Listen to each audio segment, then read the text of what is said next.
ସମସ୍ତଙ୍କୁ ନମସ୍କାର।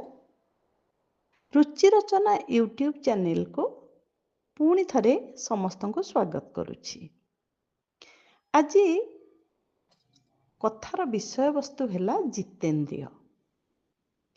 ଈଶ୍ୱରଙ୍କର ସର୍ବୋତ୍ତମ ସୃଷ୍ଟି ହେଉଛି ମଣିଷ, କିନ୍ତୁ ମଣିଷ ଇନ୍ଦ୍ରିୟମାନଙ୍କର ବଶୀଭୂତ ହୋଇ ଏପରି କିଛି ଭୁଲ କରେ ଯାହା ଦିବ୍ୟ ସ୍ରଷ୍ଟାଙ୍କର ସୃଷ୍ଟିରୁ ବିଚ୍ୟୁତ କରି ତାକୁ ଦିଗଭ୍ରଷ୍ଟ କରେ ଏବଂ ଅନେକ କୁକାର୍ଯ୍ୟ କରି ପାପ ଆଡ଼କୁ ଟାଣିନିଏ।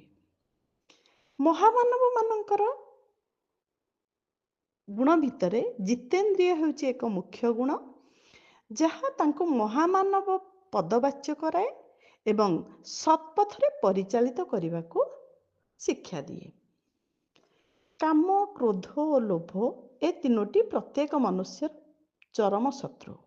ଏମାନେ ଆମ ଅନ୍ତରରେ ଥିବା ରାଗ ଦ୍ୱେଷରୁ ଉତ୍ପନ୍ନ ହୋଇଥାନ୍ତି। କୌଣସି ବିଷୟ ପ୍ରତି ଅନୁରାଗ ବା ଆସକ୍ତି ଆସିଲେ କାମନା ଉଦ୍ରେକ ହୁଏ। କାମନାର ପୂରଣ ପାଇଁ ଯତ୍ପରୋନାସ୍ତି ଚେଷ୍ଟା କରି ଅସଫଳ ହେଲେ କ୍ରୋଧ ଉତ୍ପନ୍ନ ହୋଇଥାଏ। କ୍ରୋଧ ରଜଗୁଣରୁ ଉତ୍ପନ୍ନ ହୁଏ। ଏହି ଗୁଣ ସର୍ବଦା ପାପ ପଥକୁ ଆକର୍ଷିତ କରିଥାଏ। ଉପଭୋଗ ଦ୍ୱାରା ଭୋଗୀ ବ୍ୟକ୍ତିର କାମନା କେବେ ହେଲେ ପୂର୍ଣ୍ଣ ହୁଏ ନାହିଁ। ଗୋଟିଏ କାମନା ପୂର୍ଣ୍ଣ ହେଲା ପରେ ତାର ସ୍ଥାନ ଆଉ ଏକ କାମନା ନେଇଥାଏ। ଏଇଭଳି ଅଗଣିତ କାମନା ବ୍ୟକ୍ତିର ଅନ୍ତରରେ ବାରମ୍ବାର ଉଙ୍କି ମାରି ତାକୁ ନିମ୍ନଗାମୀ କରାଏ ଓ କାମକ୍ରୋଧାଦିର ବଶବର୍ତ୍ତୀ ହୋଇ ନାନା କୁକର୍ମ କରିବାକୁ ବ୍ୟକ୍ତି ପଶ୍ଚାତପଦ ହୋଇନଥାଏ। ଏହାର ଶ୍ରେଷ୍ଠତମ ଉଦାହରଣ ହେଉଛନ୍ତି ରାବଣ। ଦଶାନନ ରାବଣ କେବଳ ଯେ ମହାପରାକ୍ରମୀ ଥିଲେ ତା ନୁହେଁ, ସେ ଥିଲେ ପ୍ରାଜ୍ଞ, ମହାତପସ୍ୱୀ ଓ ଶିବଙ୍କର ପରମ ଭକ୍ତ। ବେଦ ବେଦାନ୍ତରେ ତାଙ୍କର ଅଗାଧ ଜ୍ଞାନ ଥିଲା। ଏସବୁ ସତ୍ତ୍ୱେ ସେ ମାନବୀୟ ଦୋଷ ଦୁର୍ବଳତାରୁ ମୁକ୍ତ ନଥିଲେ। ଯଦିଓ ସେ ଗୁରୁ ଶୁକ୍ରାଚାର୍ଯ୍ୟଙ୍କର ଅତି ପ୍ରିୟ ଶିଷ୍ୟ ଥିଲେ ଏବଂ ବିଶ୍ରବା ପରି ମହାନ ଋଷିଙ୍କର ପୁତ୍ର ଥିଲେ। ସାଂସାରିକ ସୁଖ ସମ୍ଭୋଗ, ଐଶ୍ୱର୍ଯ୍ୟ, ସବୁ ପ୍ରକାର ସିଦ୍ଧିର ଭୋକ୍ତା ଥିଲେ ଦଶାନନ।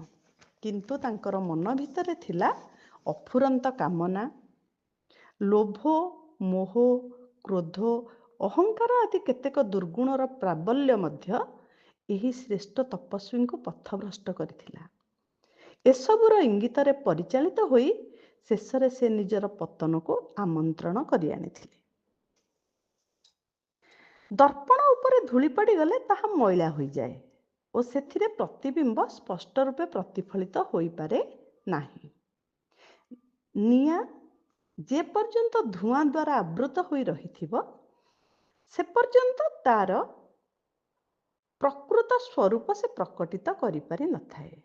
ଠିକ୍ ସେହିପରି କାମ, କ୍ରୋଧ, ଲୋଭ ଆଦି ରିପୁଗଣ ଜ୍ଞାନର ଉଜ୍ଜ୍ୱଳ ଆଲୋକକୁ ଅନ୍ତରରେ ପ୍ରବେଶ କରିବାକୁ ଦେଇନଥାନ୍ତି।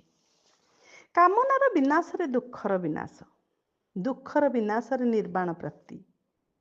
ବିଷୟ ବାସନାର ଦୁର୍ବାର ଆକର୍ଷଣରେ ଆକର୍ଷିତ ହେବା ପୂର୍ବରୁ ସୂକ୍ଷ୍ମ ଭାବରେ ଏହାର ଭଲ ମନ୍ଦ ଦିଗ ବିବେଚନା କଲେ ତେଣିକି ପଥ ସ୍ପଷ୍ଟ ହୋଇଯିବ। ସତ୍ ଚିନ୍ତା, ସଦାଚାର, ସତ୍ ସଂସର୍ଗ, ସଦାଳାପ ଓ ସତ୍ କାର୍ଯ୍ୟ ଦ୍ୱାରା ଆସକ୍ତି ଓ ଦ୍ୱେଷ ଛାଏଁ ଛାଏଁ ଅପସରିଯିବ। ଆସକ୍ତି ରହିତ ସମତ୍ୱ ଭାବ ସମ୍ପନ୍ନ ଚିତ୍ତକୁ ହିଁ ଜିତେନ୍ଦ୍ରିୟ କୁହାଯାଏ ଓ ଏହି ଜିତେନ୍ଦ୍ରିୟ ବ୍ୟକ୍ତି ହିଁ ଈଶ୍ୱରଙ୍କର ସର୍ବଶ୍ରେଷ୍ଠ ସନ୍ତାନ ଏବଂ ଈଶ୍ୱରଙ୍କର ପରମ ପ୍ରିୟ ହୋଇଥାନ୍ତି। କଥାଟିକୁ ଶୁଣିଥିବାରୁ ସମସ୍ତଙ୍କୁ ଧନ୍ୟବାଦ।